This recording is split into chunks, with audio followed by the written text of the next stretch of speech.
I've had what some people call an interesting journey. I'm a software engineer. That's what I went to school for and what I worked for at the beginning of my career.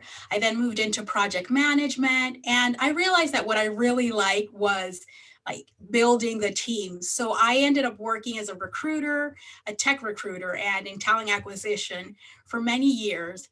And what I really always liked was coaching people, and also looking and finding out that some people had journeys similar to mine.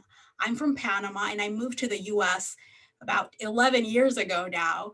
And I was struggling after a successful career back home to get noticed and to get jobs here in the US. So that's why I started How to Level Up.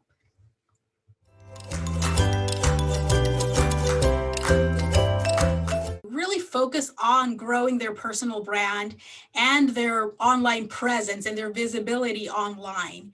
Because with jobs going remote, your competition is not only now people in your city, it's really people anywhere. So the more visible you are and the more of a personal brand that people can connect with that you have, the higher your odds of getting interviews and ultimately getting hired.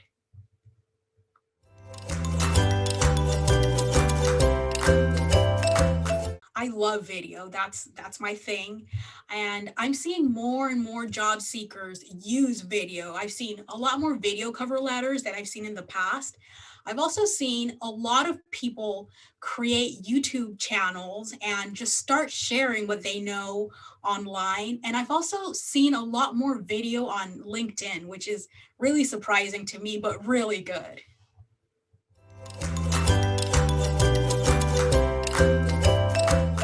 The overlooked professionals, the people that were just like me, applying and not getting called to interviews and just feeling ignored and feeling like you're just like sending out your resume into the void and never hearing back. And if you're lucky, you get like a rejection email. That's who I think of when I create my content, because I was there and I had to figure out a lot of things on my own when I was building my personal brand. So I want to share what I've learned with other people and just make it easier for them now and in the future.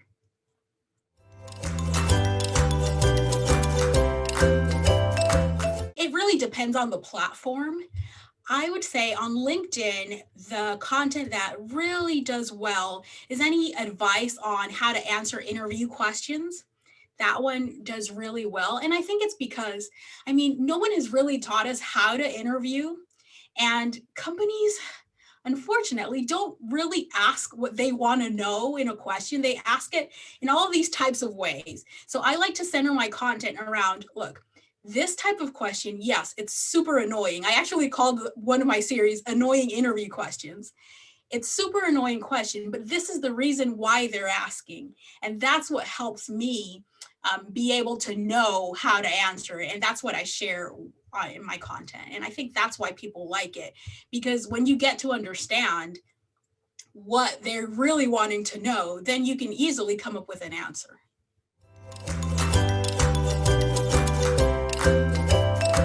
My advice to anyone wanting to put content out there is two things. Think about who you're speaking to. Just don't think about, you've probably been a job seeker at some point. What information would you have wanted to know? Think about that. And the other thing, and this is advice for anyone putting content out there, don't really focus on the vanity metrics, on the likes, on the comments, or anything like that. There are many times where you're going to post something and never hear anything. No one's going to comment, no one's going to like it, no one's going to share it. And surprisingly, that's been the content that I've gotten DMs later about, hey, this really helped me get a job. Or even this week, I had a client, I got on a call with a client, well, now a client, but at that point, a potential client. And I asked him, how did you hear about me? And he said, oh, so-and-so told me. I do not know this person. I've never heard of this person. I've never heard that name. And when I went to obviously I didn't tell him on the call because I'm like, well, is it someone I'm just forgetting? But when I went to my LinkedIn, I realized it was someone that was a follower, but I had never interacted with. So I reached out and I said, hey, thank you so much for referring someone. How did you hear about me? And they were just like, no, I just really like your content. And my friend was looking for a coach. So I referred you. So I didn't get any likes. I didn't get any comments, but I got a client. And you're helping people. That I think that's what I focus on when I create content. It's not so much about how are people going to react, but am I really going to help my ideal person that I'm trying to help?